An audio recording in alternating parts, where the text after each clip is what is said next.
My name is Evelyn Hart, and I was 32 years old the night I found out my parents had quietly transferred the deed to our family lake house into my younger brother's name, while I was standing in that very house washing dishes after hosting their anniversary dinner.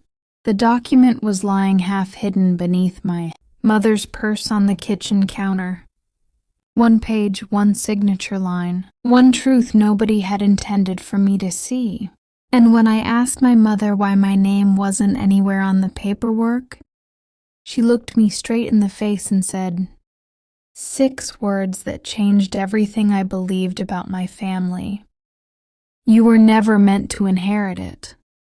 So I smiled, dried my hands, served dessert like nothing had happened. And 3 weeks later, I invited everyone back to that same lake house for a family dinner where I introduced them to the one person my brother had spent 10 years praying would never walk through that front door. Before I tell you how my brother dropped his wine glass and why my mother nearly fainted at the table, take a second to like and subscribe. And tell me in the comments where you're listening from and what time it is there. I always read them because what happened that night didn't begin with property papers. It began 24 years earlier with a promise my father made when I was 8 years old, and a lie my family expected me to keep carrying forever. I grew up in a narrow white colonial house on the edge of Maple Glen, a town so small everyone knew who bought new patio furniture before they knew who got divorced. My brother Nolan was 3 years younger than me. From the outside, we looked like the perfect family. My father, Richard Hart, owned a marine supply company. My mother, Celeste, chaired charity galas and church fundraisers. Nolan played baseball, smiled for school photos, and learned very early how to say exactly what people wanted to hear. And me?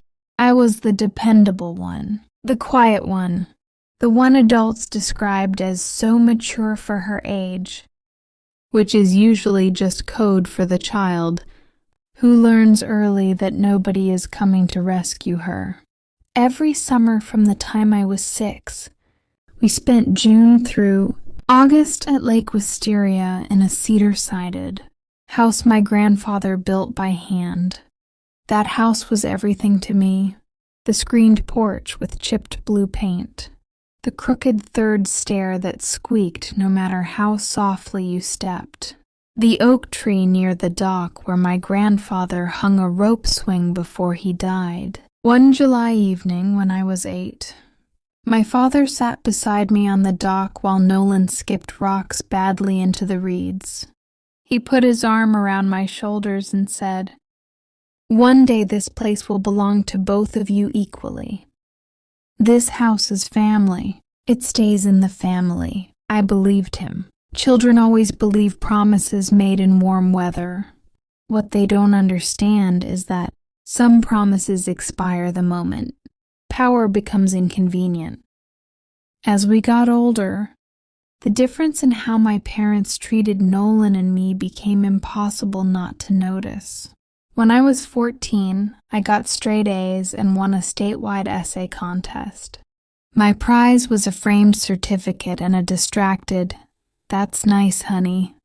That same month, Nolan struck out twice in a little league semi-final, and my parents took him to Chicago for the weekend to cheer him up. When I was 17, I got into Northwestern with partial scholarship money. My mother cried, not because she was proud, but because I was considering moving too far away. That fall, Nolan got suspended for vandalizing a neighbor's mailbox, and my father called it boys testing limits. When I was 22 and graduated college debt-free, I got a handshake from my father and a casserole dish from my mother. When Nolan dropped out after his second semester because he needed to find himself, my parents paid for 6 months in Colorado. so he could snowboard and reset emotionally. Nobody in my family ever said Nolan mattered more. They didn't need to. Preference has a smell. It lingers in every excuse. By 29, I was living in Milwaukee, working as a commercial real estate attorney, billing 80-hour weeks and paying off the condo I bought myself. Nolan, meanwhile, drifted between ventures: craft brewery startup, drone photography business, custom kayak rentals. Every failed idea ended the same way. My parents wrote checks and called it support. Whenever I asked my mother why they kept bailing him out, she gave the same answer. He just needs more time. Apparently, sons are given time. Daughters are expected to become time. The year I turned 32, my parents announced they were celebrating their 40th anniversary at Lake Wisteria. My mother insisted I host the dinner because you're the organized one. So I took Friday off work, drove 4 hours north, bought groceries, arranged flowers, cleaned the porch, polished silverware, and spent all Saturday cooking for 12 people while Nolan arrived 40 minutes late, carrying a bottle of wine he forgot in his hot car. By 7:30 that evening, everyone was seated under string lights on the back deck. My parents sat at the center. Nolan brought his new girlfriend, Piper, who spent most of dinner talking about astrology and crypto. I carved roast chicken, refilled glasses, cleared plates, hosted the evening my mother would later describe as magical. At 9:12 p.m., I carried dessert plates into the kitchen and saw the folded legal packet under her handbag. At first, I thought it was mortgage paperwork. Then I saw the county seal. Then the property address. Lake Wisteria Road, the lake house. I opened it. Transfer of ownership deed. Grantors, Richard and Celeste Hart. Grantee Nolan James Hart. Sole beneficiary. Executed 3 days earlier. Not Evelyn Hart and Nolan Hart. Not joint tenancy. Not family trust. Just Nolan, only Nolan. I read the page twice before my mother entered the kitchen. She stopped when she saw the document in my hand. There are moments in life when truth walks into a room and everyone recognizes it at once. This was one of them. "Why isn't my name on this?" I asked. She set down her purse carefully, like sudden movements might make honesty harder. "Because your father and I decided Nolan should have the house." I laughed once. Not because it was funny, because disbelief sometimes escapes wearing laughter's coat. "You promised it would belong to both of us." "That was years ago. You told me this house was family." "It is family. I am family." Then came the sentence.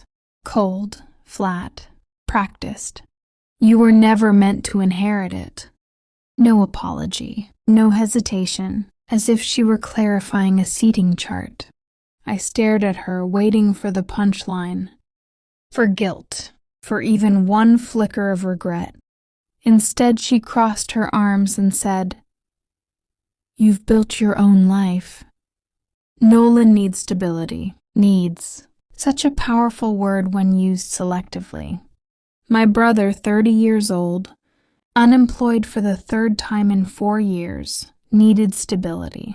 Apparently, I needed nothing. I placed the paper back on the counter.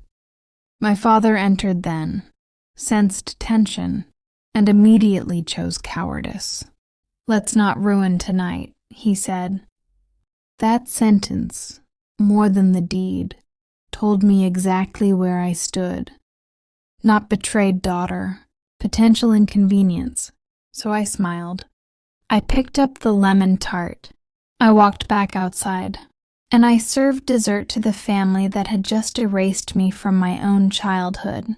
No one noticed my hands shaking except Piper, who probably mistook it for caffeine.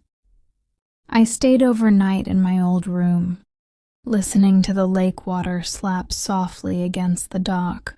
At 3:17 a.m., I made a decision. I was done begging for scraps from tables I had built myself.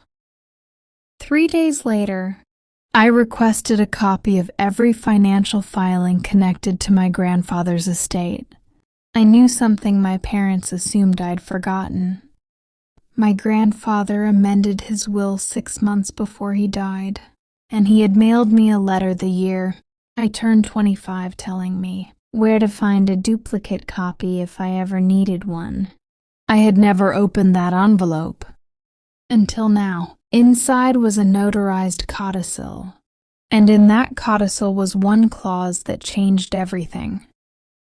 The lake house could not legally be transferred unless both named grandchildren, Nolan and I, signed written consent acknowledging equal refusal or acceptance.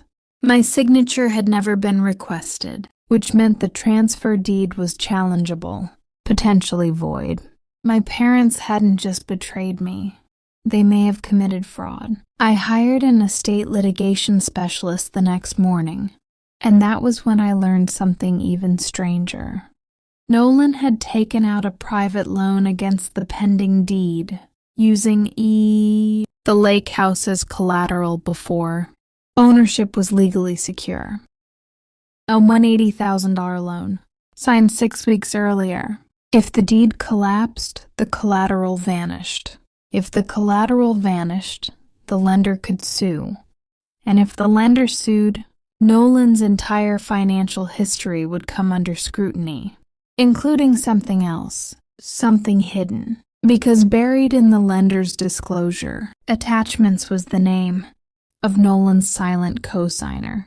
A name I had not heard spoken in 10 years. Madeline Cross, my brother's ex-fiancée, the woman who disappeared from our lives after Nolan claimed she stole from him and ran off with another man, the woman my mother called unstable, the woman my father banned from family property.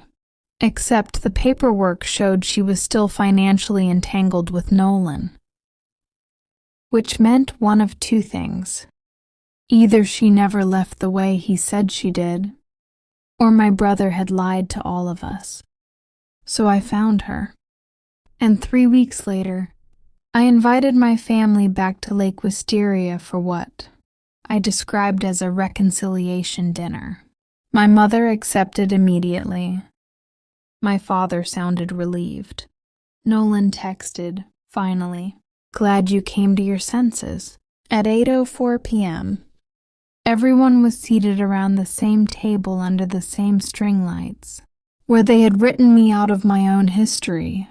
At 8:17, I stood, tapped my wine glass, and said, "Before dessert, there's someone I'd like you all to meet."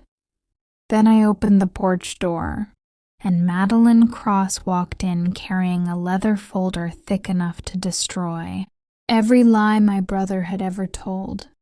Nolan stood so fast his chair flipped backward, and the wine glass shattered in his hand.